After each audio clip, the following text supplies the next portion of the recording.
अस्सलामुअलैकुम and welcome to my channel. आज हम करेंगे chapter number 5 cash book and petty cash book, जिसका आज हम करेंगे क्वेश्चन नंबर 3।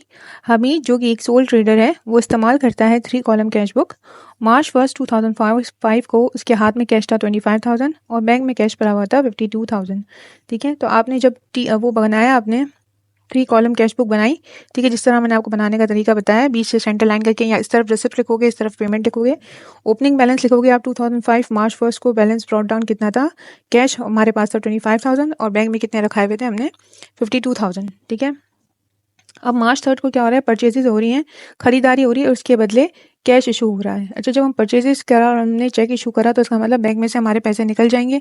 तो पेमेंट हो रही है, बैंक में से पैसे निकल गए तो हम यहाँ पे लिखेंगे 5,300। ठीक है, जो चीज़ हमारे पास से जाएगी उसको हम पेमेंट के उसमें लिखेंगे और जो चीज़ हमें रिसीव होगी उसको हम रिसिप्ट साइड पे लिखेंगे। अभी हम पेमेंट कर रहे हैं तो बैंक में से हमें पता है हमारे पैसे निकल जाएंगे, तो 5,300 हम इस तरफ लिख देंगे। और किस वजह से हुआ है, परचेजेस की वजह से हुआ है, तो पर्टिकुलर्स में हम परचेजेस लिखेंगे। अच्छा, मार्च 6 को क्या हो रहा है, cash sales deposit into the bank. जो सेल्स हमने की हैं उसको डिपॉजिट करवा दिया 6,000। जब आप सेल्स करते हो तो आपके पास क्या आएगा, पैसे आएंगे। तो पैसे किस फॉर्म में आ रहे हैं, कैश फॉर्म में आ रहे हैं, तो इसीलिए आपने 6,000। लेकिन ये 6,000 जो है कैश सेल्स तो की हैं, लेकिन साथ में ये क्या बता रहे हैं कि इसको, इस अमाउंट को डिपॉजिट करवा दिया गया बैंक में डायरेक्टली। ठीक है, तो 6,000 अब कहाँ जाए गए आपके 6,000, बैंक में गए ना, तो आपने यहाँ पे लिखा 6,000 कहाँ गए, बैंक में चले गए आपके। ठीक है, आए आपके पास और किस वजह से हुआ, सेल्स की वजह से हुआ, तो इसलिए आपने 6 को सेल्स लिखा। अब यहाँ पे purchases office supplies for cash. अच्छा, आपने ऑफिस सप्लाईज खरीदी हैं, कैश पे खरीदी हैं, तो आपके पास कैश चला जाएगा ना, तो आप पेमेंट साइड पे लिखोगे कैश आपके पास से चला गया। कितना चला गया, 200। किस वजह से चला गया, ऑफिस सप्लाईज की वजह से चला गया। 10 को क्या हो रहा है, receive a cheque of ₹4,900 from Mubeen in the full settlement of its account 5,000 and deposit the cheque into the bank. अब इसमें जो है पैसे रिसीव तो हुए हैं, यानी चेक रिसीव हुआ है और वो बैंक में डिपॉजिट भी करवा दिया और सेटलमेंट कितनी हुई है, 5,000 की हुई है। और चेक पे अमाउंट कितनी लिखी हुई है, 4,900 की, यानी 100 का डिस्काउंट हमने दिया है। अकाउंट रिसीवेबल पे जो डिस्काउंट होता है वो सेल्स डिस्काउंट कहलाता है। ठीक है, यहाँ पे सेल्स डिस्काउंट का कॉलम है तो आप यहाँ पे 100 लिख दोगे। बैंक में आपने चेक जमा करवाया तो बैंक इंक्रीज दिखाएगा आपका 4,900 से। ठीक है, तो आप उसमें इंक्रीज करके लिखोगे 4,900। 15 में क्या हो रहा है, सोल्ड मर्चेंडाइज फॉर कैश। आपने जो है सामान बेचा है कैश पर 2,500 का। ठीक है, तो इसमें आपके पास कैश आया।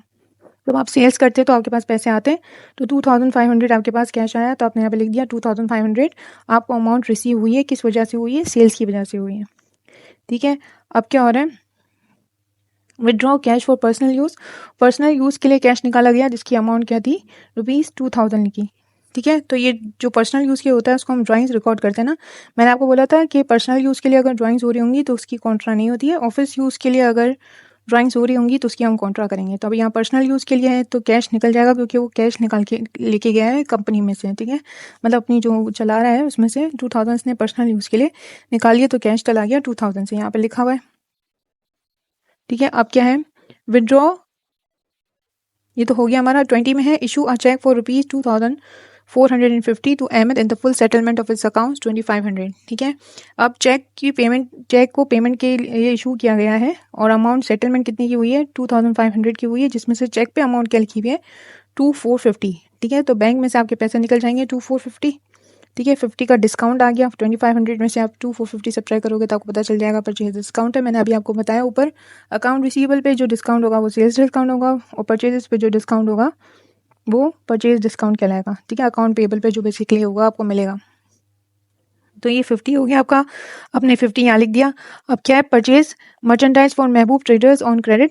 ठीक है, अच्छा परचेजेस हुई है लेकिन क्रेडिट पे हुई है, तो उसको क्या होगा, 15,000। इसको भी आप रिकॉर्ड नहीं करोगे क्योंकि ना इसके पास आपके पास कैश आया है और ना कुछ भी नहीं हुआ है, ये तो क्रेडिट पे हुआ है, अकाउंट पेबल जाएगा ना, तो यहाँ पे अकाउंट पेबल की हम ट्रांजैक्शन को रिकॉर्ड नहीं करेंगे क्योंकि यहाँ पे कैश का कुछ ऐसा हुआ नहीं है, ना ही बैंक में पैसे आ रहे हैं, तो इसको हम कैंसिल आउट करेंगे। अब क्या है, sold goods to Shakoor sons on credit, ये भी क्रेडिट पे है तो उसको भी हम इग्नोर करेंगे। 23 भी हम रिकॉर्ड नहीं करेंगे। ठीक है, 23 और 22 दोनों को हम रिकॉर्ड नहीं करेंगे। ठीक है, अब क्या है, withdraw from bank for office use. Office use के लिए निकाला है तो इसकी कॉन्ट्रा अकाउंट एंट्री चाहिए। कॉन्ट्रा अकाउंट कैसे जाएगा, 24 को बैंक में आपके पास कैश आ गया 5,000 का, बैंक में से आपने निकाला था, किस वजह से आया, क्योंकि बैंक में से आपने निकलवाए थे। और यहाँ पे क्या आप लिखोगे, ये कैश लिखोगे, यहाँ पे बिल्कुल ऑपोजिट लिखोगे। यहाँ आपने बैंक लिखा है, यहाँ आपने बैंक लिखा है, तो यहाँ आप क्या लिखोगे, कैश लिखोगे, कॉन्ट्रा अकाउंट लिखोगे। यहाँ पर आपने जो है कैश लिखा है, कैश के कॉलम में लिखा है 5000, तो यहाँ पे आप बैंक के कॉलम में 5000 लिखोगे। ठीक है, आप इस तरीके से भी याद रख सकते हो और आप इस तरह से भी याद रख सकते हो कि आपके पास कैश आए 5000 बैंक की वजह से, और बैंक में से कितने निकल गए, कैश बैंक में कितने निकल गए, 5000 निकल गए। किस वजह से, कैश की वजह से निकल गए। ठीक है, अब क्या है, merchandise purchase for cash, purchases की गई हैं तो आपके पास कैश चला गया है, आपने खरीदारी करी है 3000 की, तो 3000 आपके पास से निकल जाएंगे परचेजेस की वजह से। ठीक है, पेमेंट कैश के ऊपर हुई है तो कैश आपके पास से चला जाएगा। Salary paid by cheque, salary जो है वो चेक के थ्रू पेमेंट की गई है 3500, तो बैंक में से आपके पैसे निकल जाएंगे 3500, आप अपने यहाँ पे लिख दिया। अब आपने सबसे पहले क्या करना है, इसका टोटल करके यहाँ लिखना है, इसका टोटल करके यहाँ लिखना है। ठीक है, और फिर आपने क्या करना है, यहाँ पर भी सबके टोटल कर लेने हैं, इस तरफ भी, यहाँ पर भी और यहाँ पर भी। ठीक है, अब ये साइड जो है रिसिप्ट साइड हमेशा हैवी होगी, तो ये जो कैश की जो साइड है 32,500, इसमें से आप 5,200 सब्ट्रैक्ट करोगे तो आपके पास 27,300 आ जाएगा, जो उसको आप यहाँ पे लिखोगे, बैलेंस कैरिड डाउन करके यहाँ पे लिखोगे। ठीक है, March 31 को। अब ये वाला बैंक उठाओगे, 62,900 में से 16,250 को सब्ट्रैक्ट करोगे तो 48,650 आ जाएगा, 48 आई थिंक 48,650 आएगा। ठीक है, और ये दोनों आपके बैलेंस कैरिड डाउन हो गए।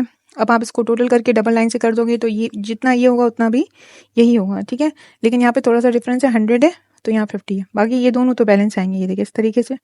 ठीक है, अब जो बैलेंस कैरिड डाउन है उसका बैलेंस ब्रॉड डाउन मैंने आपको बोला था ऑपोजिट साइड पे होता है, तो अप्रैल 1 की जब न्यू मंथ की डेट डालोगे बैलेंस ब्रॉड डाउन लिखोगे और ये दोनों बैलेंसेस उठा के यहाँ पर लिख दोगे, यानी कैश आपके पास कितना बचा है 27,300 और बैंक में कितने पड़े हुए हैं 46,650 पड़े हुए हैं।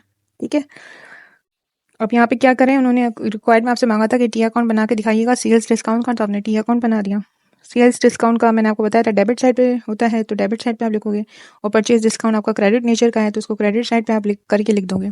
होप आपको अच्छे से समझ आया होगा। अगर आपको वीडियो अच्छी लगती है तो काइंडली लाइक करें, शेयर करें और सब्सक्राइब करना मत भूलिएगा। ओके, अल्लाह हाफिज़।